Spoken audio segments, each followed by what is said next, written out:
It's the SKOR North Twins Show. Baseball! All right, SKOR North Twins Show live from Fort Myers, Florida for Minnesota Twins spring training. Dex here live for the first time at the Fort, wrapping up day one of the first full squad workout. And Judd, on-air production meeting, totally forgot to take a thumbnail picture. So can you give me, we're going to do this in time as people are watching this and just coming into the stream, a disappointed, you can't believe it, what I'm about to tell you type of news. Sure. Bingo. I was grabbing the elbow. Yeah, for the audio audience, I was going to say, I had a disappointed dad, head in the hand type of look. Judd brought up his right elbow, covering, I believe you were looking at the UCL, if I'm correct there, Judd. So the Twins wrap up day one of spring training, and there's a lot to actually talk about here today. Number one, Tom Pohlad spoke to us at media members again. The Twins apparently had a rousing kind of first rah-rah speech from Tom and Derek Shelton himself, too. Players are here. They're motivated. Taj Bradley looked good. We're going to get into all that. But the headline takeaway today, Pablo Lopez. So Pablo and Taj Bradley were doing live BPs. That kind of wraps up the end of it. So, and I'll give you kind of a lay of the land for it. And I'm learning on this, too, by the way. So buckle up as I try to figure out all this stuff. But they do warm-ups here on the fields, catchers and the pitchers and the infielders and outfielders are all split up. And then they all are at their own stations for like an hour and a half. And then afterwards, a live BP kind of takes place. And all the players kind of sit there and watch it. It's actually a really cool, kind of intimate thing. And Pablo and Taj were going every 4 batters, they were basically piggybacking off each other. And Pablo went 3 up, 4 down.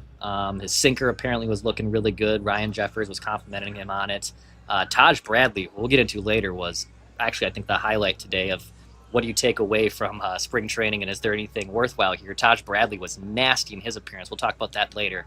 But in the third time that Pablo went out there on the mound, in the middle of the at-bat, it was a 1-2 count, he left the game.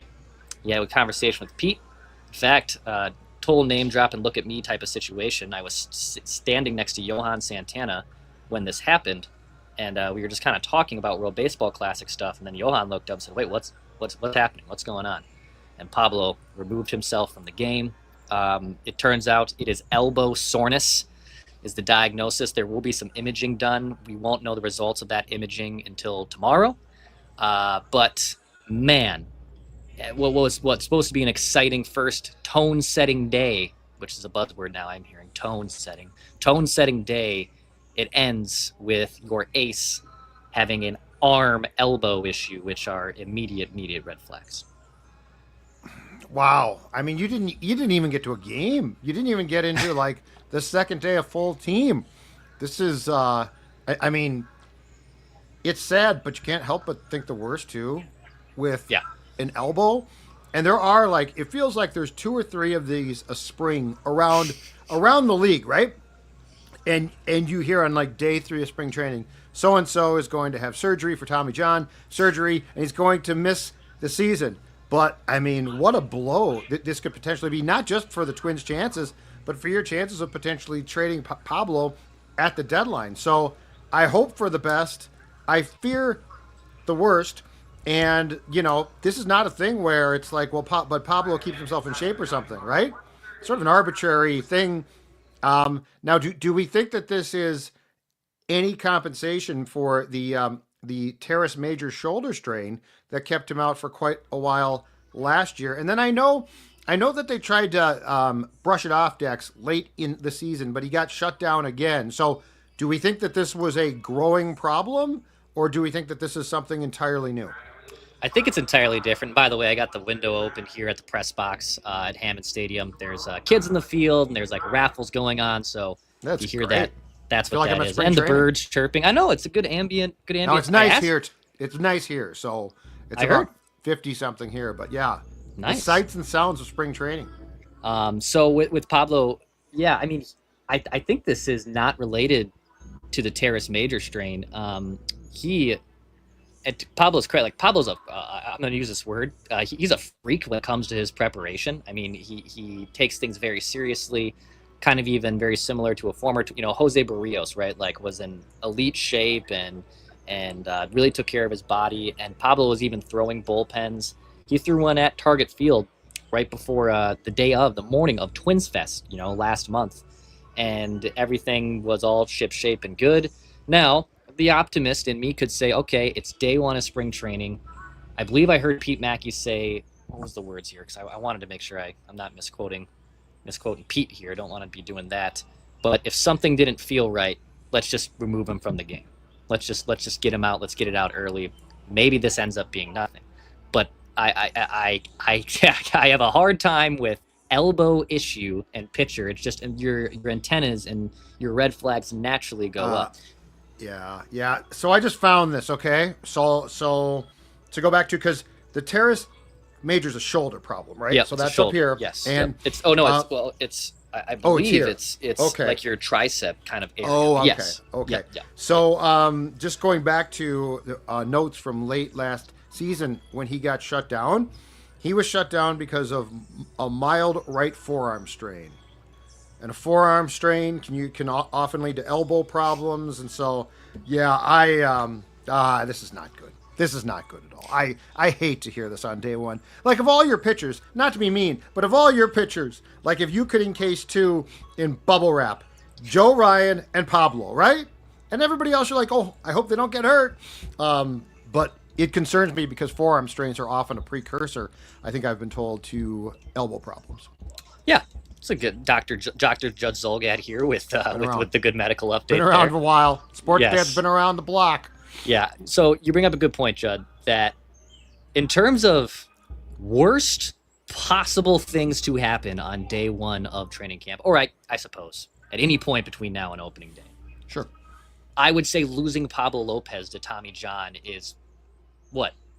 Probably number one, number two, next to, I guess if you were to, let's rank these out here. Right. Let's go down the path here. I know Let's you go. love this type of stuff. Yeah, I do actually. If you were to lose Byron Buxton, Pablo Lopez, Joe Ryan in any form, how would you rank them in terms of what would be the worst person to lose? I think it's actually Buxton. I do think it's Buxton.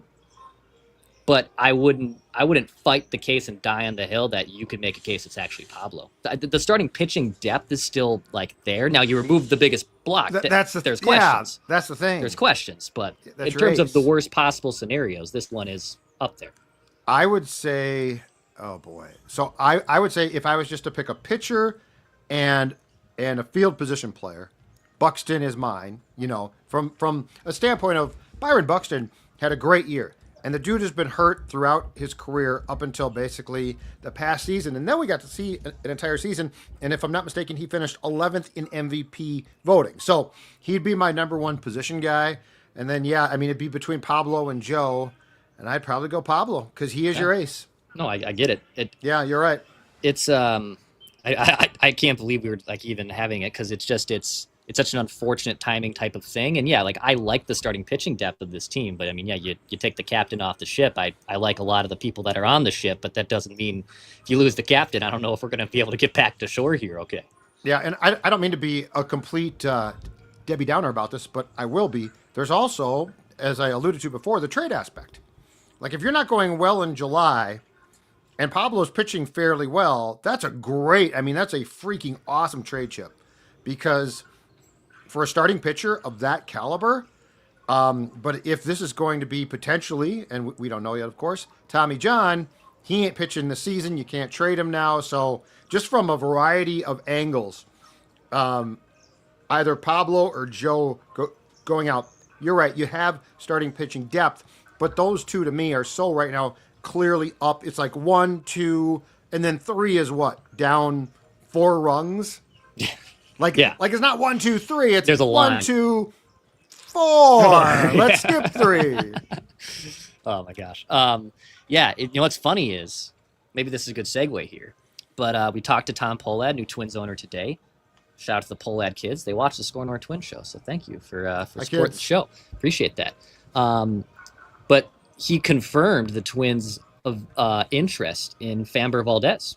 that I don't know if they got close, but they were in consideration of signing him. Now, signs up for $35 million, and just kind of reading between the lines, it sounds like that ended up being a little out of the Twins' price range, but the interest was definitely there.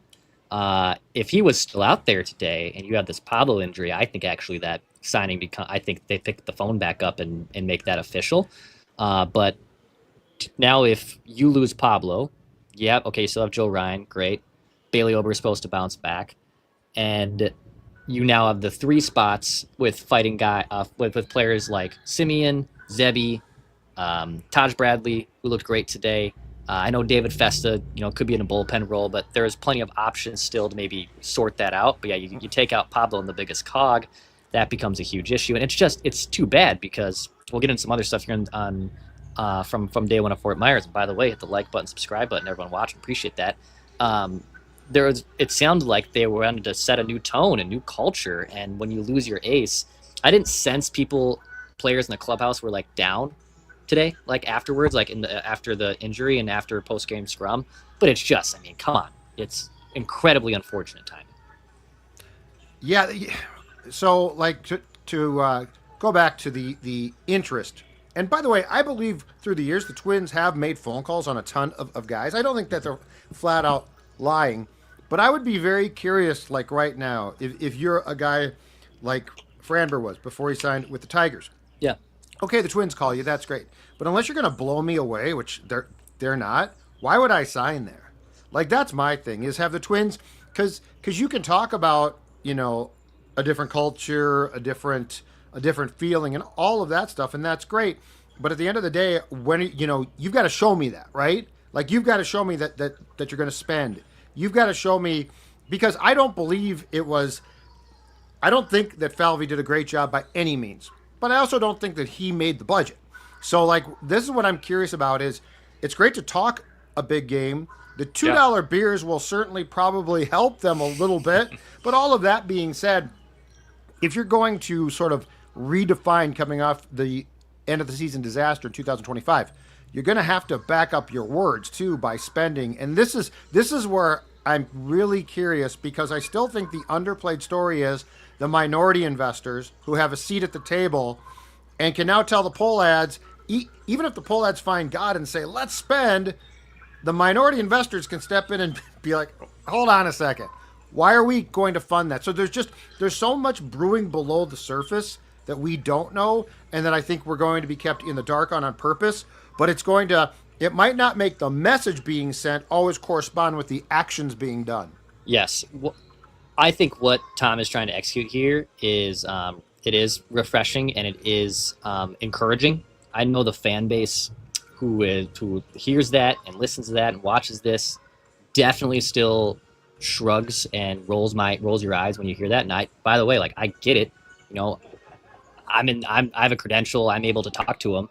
I think his actions are important, and apparently he even told the players today in the clubhouse, when he addressed the team, which is, in my opinion, kind of rare for an owner to step in there, especially one that's only been here for 2 months, that there was mistakes made by the family.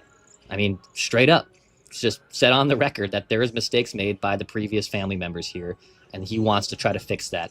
And when you say you're a go big or go home guy, and I know he really believes in this roster, which is maybe why they didn't go out and spend, big money on a Framber Valdez, like pony it up to do it, or add other, legitimate closers instead of doing the, minor league guys on camp. And look, some of those relievers might work out, like that does happen. But if this team is competitive, if all these things that Tom says he believes in with the Twins, that nope, they're almost there and they're going to be competitive. And then if you go to the trade deadline and you don't do it, you have now put yourself right back in the corner of fans being completely, not taking yourself seriously and putting yourself in a corner where it's very hard to dig out of. Absolutely. And I worry about Tom a little bit too, because he has spent, I think the transfer of power within the family occurred in December. And if I don't miss my guess here, my guess is that he is consulting with a lot of people within the organization to get, his intelligence of we're going to be competitive, blah, blah, blah. But those are the last people on earth that I would want to talk to, because, like, do I believe, like Tom, if you're watching this, or kids, Pohlad kids, if get dad here right now and say this. I think there's a very good chance you stink. I think there's a very good chance that you've got some young players, but, like, if anyone told you, you know what, Luke Keeschel, he's going to pop this year. I give you the 82 Twins, by the way, who won a World Series 5 years after the fact. But, you know, Gaetti and Herbeck in that group, they weren't prepared yet. So, like, and if you're being told, hey, we can make this club competitive eventually, then that's the correct message. But saying that in 2026 it's going to be competitive because you think guys might pop up, first of all, Buxton scares me. The man has been hurt for the majority of his career. Now, when he's going well, we saw it, but he has not for most of his career. And then when you look around, you're putting your... If Jeremy Zoll is sending the message, Jeremy, you are, like, looking at the top percentile of what might transpire. Well, of course you'll be good then. But I worry about that. I worry about the message because the Wilfs went through this in 05 as well. Because they walked into the building and everyone's like, this is great and here's what's great. It's like, no, it's not. But you need people who aren't just hung up on saving their job to tell you the truth. And so, like, that's where I am.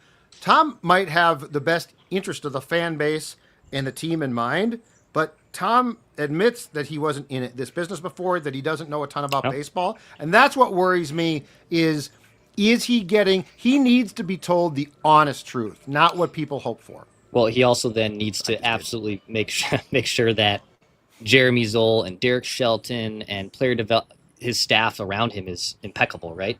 And yes, I'm very bullish on what Derek Shelton can do here. I want to give him a shot, give him a fair chance.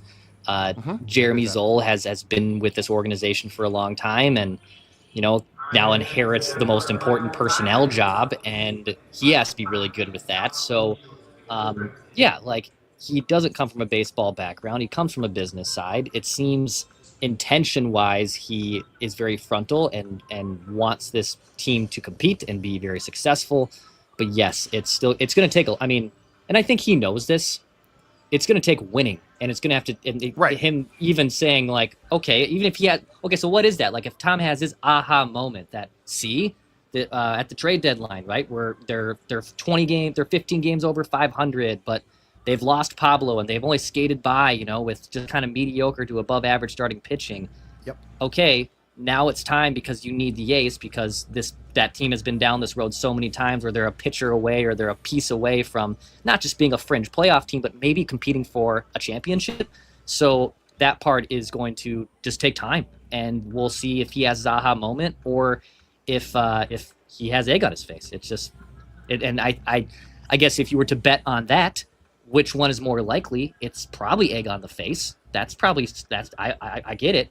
Yeah. But if he has the aha moment that I was right, now he has to deliver on it too. Exactly. But here's the thing, that because he is first and foremost a businessman, here's the thing that I want to know. If you get to the deadline and you're going okay, and it's like, okay, if we, let's just say worst case, Pablo is out. And so it's like, we need another starting pitcher and not a 5, like a guy, upper echelon guy. The question is this: will the minority investors allow it? Because they're going to have a seat here. Like, make no mistake, they didn't join the group because their names are Judd and Dex, and they're like, oh, baseball, and now we get free tickets. They joined the group to make money. And so the question of, like, that's the thing is, Tom said a couple of weeks back, I think at Twins Fest, I'm tired of the payroll conversation. But Tom, that's an incredibly important part. And the question to you is, and you need to answer it honestly, are you allowed to make final decisions on payroll and tell the 3 groups, hey, this is my decision? Or are the 3 groups like, hold on a second here, we want our money back, and there's not going to be baseball next year? Like, that's the thing is, where does Tom, the new baseball guy, and Tom, the longtime businessman, what does he defer to? Because if it's the businessman, they ain't going to add a lot. Well, I guess I push back a little bit, and not to say they don't have influence on what's happening here, because they brought in minority investors for a reason. They accrued debt. They had to get out of the debt. You got to pay the piper. So it's It is a complicated say. At the end of the day, though, they only own a reported. I haven't confirmed this, but it's been reported from other people. I believe 20% of the team. Mm-hmm. Now again, that's in the pie. That's actually a nice piece of pie, but it's certainly not all of it. It's not 2/3 of it, and I don't think the minority investors are what are preventing the Twins per se from getting Framber Valdez. I don't think so. Now, I guess again, we'll see what happens if they're competitive. But then the Pohlads? Yeah, but like, I think it was probably more of that it was like, all right, $35 million. We're not going to do that. Now, if he continued to stay out there, the price gets weird, and we've seen the opt-outs after 3-1s, and the weird stuff can happen like that. Yeah. But he apparently the word I heard from a Twins player, and actually I think Shelton even said it too, dominated his message today to the media, to the players, to the players in the clubhouse. Mm-hmm. And even Shelton, maybe we can kind of transition some other stuff here, because I know it's still a very juicy topic, and we'll be talking about it a lot in the SKOR North Twins Show. Absolutely. But structure, I guess, was the buzzword from Derek Shelton to his players today. Structure at spring training, structure of how we do things, fundamental things, smart things, little things. That is the key. That is the kind of, the lifeline of what we're going to do. I'm reading a great book, by Scott Miller, the late Scott Miller, RIP, Why Managers Still Manage. I've read a couple more chapters on the plane. Yes, I know I'm reading a book. It is incredible, kind of scary. Yeah. But there's a huge chapter on this book about TK and about kind of those early Twins teams, and even, some of the after World Series runs that, even though those Twins teams ended up stinking, by 93, 94 into the early 2000s before he kind of resurrected it, those teams were still fundamentally sound. They couldn't pitch, and they were hurt by the ongoing problems with free agent markets and other things to spend, and an owner who was reluctant to spend. But fundamentally, those Twins teams cared about fundamental things like running the bases and making the right play and having your teammate picking you up. And it's, I don't think, a secret anymore that I think towards the end of Rocco Baldelli's tenure, that these structure things, I think the reason structure was used so heavily by Derek Shelton in today's kind of, speech, is because they have lacked that for a long time, for the last few years. And it's maybe has played a huge role in maybe the demise of this team not living up to expectations. So I expect a big, that to be the word of the day, structure throughout the next few weeks of spring training. Yeah, and what's intriguing about this is, if you recall, a year ago at spring training, they tried the exact same thing. They rearranged how they did BP. The team 2 years ago was a pretty stupid team, and so they said, let's get let's be smart, because that's exactly right. And so they redid how they did BP. They worked on fundamentals more. I go back to the question that when Shelton was introduced, we had that side session with Falvey at the time. Yeah. And I basically said to him, I said, Milwaukee came here in the summer and put on a baseball tutorial, like an absolute freaking tutorial. And you guys are have no idea what's going on. I didn't say that part, but but the Brewers, if you say, why are the Brewers successful and the Twins aren't? And the Brewers don't keep expensive players. It's not like they go out and spend. But the thing that I saw was a team that won between the margins a ton. They could do things like bunt. And I know we could talk about, bunting is old school. But what the Brewers, and in my opinion, Pat Murphy, their manager's process is what's going to get us a win today? Not stylistically, what does the box score look like? So I do think if Shelton is successful here, that could be a big difference. Now, where I will give Shelton the benefit of the doubt, because he seems like a much more fiery human than Baldelli was, and I think that you would probably agree with me on this, and this happened the past 2 years to the Twins, felt like as the season went on, I don't know that Rocco had the players' ears in the best way possible. I don't think that they hated him by any means, but it didn't feel like there was a lot of consequences. Yeah. And there have to be. Yeah. And there have to be, especially with a lot of young guys. And so if Shelton has consequences, I'll be very curious to see how that changes things. And just as a clubhouse thing too, Dex, how does the clubhouse operate? Because I always go back to 2019, Baldelli's first year. Nelson Cruz ran the clubhouse. He was the de facto manager. Yep. And if Nelson Cruz said, we're doing this, they did it. After him, I never felt like the clubhouse had that chemistry again, including Carlos. So I do think that there is a very interesting clubhouse dynamic here that Shelton probably knows that he has to get right. Because if you have a bunch of guys doing their own thing, this team ain't going to win baseball games. And Rocco could be a hands-off manager knowing he had Nelson Cruz in his back pocket to do that. Yes. That style can work. Like I know everyone that style can work, what Rocco did, and it to a degree worked. They won 100 games in 2019, made the playoffs back-to-back years, and they won a playoff game. You don't have to go down that road again. But that style can work. But if you lose the Nelson Cruz, and then like even the Carlos Correa stuff, like I understand. I think people are still split on like he was a bust and he was kind of a phony. I don't think he was necessarily a phony. Definitely held the locker room in a different regard than like a Nelson Cruz would. But also, Carlos Correa knew how to win.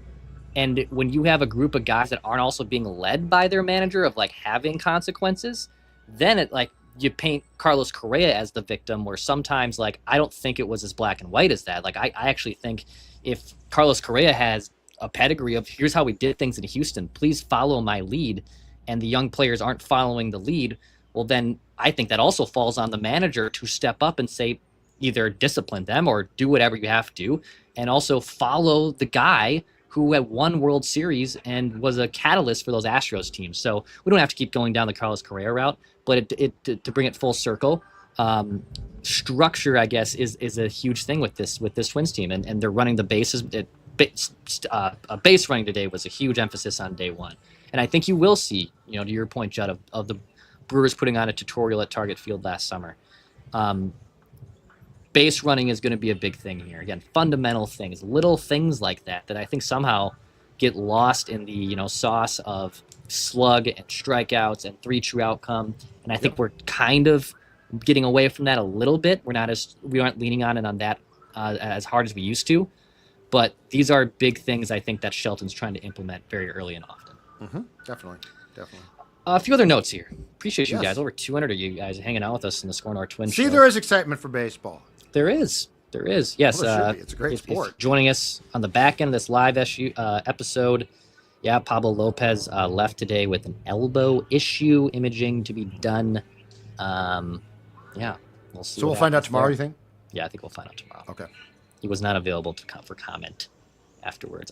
Like I said, Shelton didn't seem that scared yet, but it's day one of camp. I do think there's some guys are good at hiding it, though. Like That's football coaches are experts. Yep. JJ McCarthy, his knee's a little sore. We'll have an update for you guys. No worries. I will say, speaking of structure and running things, Toby Gardenhire, and Shelty talked about this going into camp and even today. Toby's kind of organizing a lot of this stuff now. Now that Derek Shelton's the manager, and yes, he is the central figurehead, he can't be everywhere and organizing all these bodies in a room and who's at what station, who's at what field. This is a big thing for Toby Gardenhire. So Toby, I can see the Gardenhire. You can tell he's a Gardenhire, right? He's got the beard now too. Just full of fire. Full of pissing. I would say definitely a little more smiley and happier than his dad. But his dad was at one time. His dad was at one time. I think you saw his dad at the end where it wasn't as good. But Dad was pretty. I think Dad was a jovial chap back in his day. I agree. A few leftover things from that Tom Pohlad conversation with us today. So, our guy Trevor Plouffe, who will join us on Tuesdays again this season. So be on the lookout for those episodes. I don't know when we'll do our first one. Probably maybe closer to opening day. But yes, Trevor Plouffe, who have asked. He's coming back. He'll be with us every Tuesday. Remains an analyst on Twins TV for the upcoming season. So if you missed it, Trevor recorded a little selfie video he put out on his socials, I think on Friday over the weekend, just saying he connected with Tom Pohlad and kind of saying the same things that maybe I'm mocked for. That, you're buying a snake oil salesman, that he's saying all the right things. This is great. And Trevor was saying that how much he agreed and appreciated that. So I asked Tom about that. Turns out Corey Provis was the one who recommended to Tom that he should actually talk with some of these analysts, the local ones, because Tom wanted to know what do analysts say as he learns baseball, right? As he learns other things, business side, the broadcasting side, the player development side. What do analysts talk about when, between innings, when the mics aren't on? and this and then whatnot. He doesn't want to know the answer to that. But yeah. It was Corey Provis, the Twins play-by-play man, who suggested you should call Trevor, you should call Denard Span, you should call Paul Molitor, you should call Justin Morneau, who I believe he met with today. He's going to talk with Denard Span here soon. So kind of a savvy move there by Corey Provis, too, to say, well, go talk to him. And so those conversations that Tom had came from Twins play-by-play man Corey Provis' idea. Of course, bright guy. Of course, a very smart guy. So, speaking of Twins TV, did I see that if you get Twins TV, you get like a free pass at Target Field for the month of April? Deck's here for twins.com. It's like 50% off, I think, for something. I forget what it exactly is. But those $2 beers, I like covering baseball. I know this team is frustrating. Just get Twins TV. My most viral tweet about the Twins in the last 6 months was about $2 beer specials. It's huge. It's a huge thing. It's caught baseball as well. And I think if I'm right, they probably stole this from the Rockies. Because if you recall, in fact, Plouffe talked about this. Yeah. Because he did the series with Provis in Colorado last year. And the Rockies had this happy hour thing. And the ballpark was packed, and they sucked. They were terrible. Yeah. So I think the Twins are okay, well, at least it's what I've always said, though. Get those beers down. I still want to know, though, what are the beers? What are the flavors that are going to be $2? Domestics. They said that already. It's 12-ounce domestic beers. So I'm going to guess Bud Light, Budweiser, Mick Golden, maybe. So you're not going to get. Yes, you're not. Unfortunately, you will not be getting a IPA for. I'd like to get a craft night going. Yeah, I know you would. How about $5? Tommy, you and me. Look at all these ideas I'm giving him. Yeah. His kids are watching this right now. They're taking notes. They're reporting to Tom, and I'm not going to get a dime for this when I'm basically the brains behind the operation. That's right. That's Jay Zolgad at SKORNorth.com. I missed my call. You know how to find me. Contact the Hubbards. They'll get back to me. Hey, quick question for you. Yeah. Speaking of Twins TV. So I saw, in fact, I actually put this on the Substack last week because I liked it so much. Mahler's going to do some TV games, probably 12 games. Mm-hmm. Is he going to be down there? Because Derek Shelton seems very open to the history of this ball club. Yeah. And if you want to get into base running and baseball smarts, I think I can make a case that Paul is the smartest baseball guy in this state. Yeah. So I'm just curious if they're going to incorporate him, because a day with Paul alone is going to make you smarter on baseball. Well, and remember too, Derek Shelton was his bench coach his final year here, Paul Molitor. That's right. In 2018. Okay. So they definitely have a working relationship. I'm going to assume he's probably going to come down here at some point. Some of these games will be broadcasted on Twins TV. They play the Gophers. Who's the Gophers head coach in baseball? Oh, I forget it. They're here. McDermott. Today. Yeah, McDermott. He was here today talking to Shelty and Ty McDevitt. Is it McDevitt? I think it's McDevitt. You know what? I'm an old school guy. Yeah. Dick Siebert. Got John too many Anderson. things I'm trying to keep my eyes on at spring training. Yeah. But yeah, I think he'll be down there. Taj Bradley today, by the way, looked really good. Taj looked nasty. Good. He will be pitching for Team Mexico in the World Baseball Classic, so he'll be leaving camp with some of the other Twins players. I think it's the first week of March. Some of those guys leave to go with their respective countries. But yeah, Taj was nasty today.